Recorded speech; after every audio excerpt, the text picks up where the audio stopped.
When you receive your fog lights, you may notice a noise when you shake it.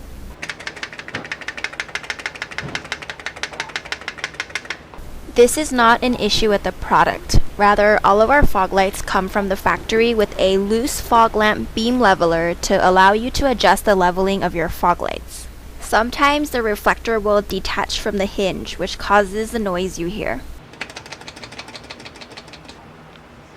This is an easy fix.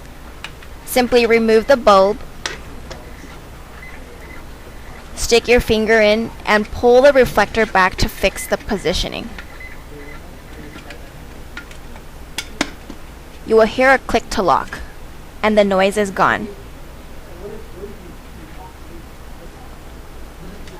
Then you can reinsert your bulb.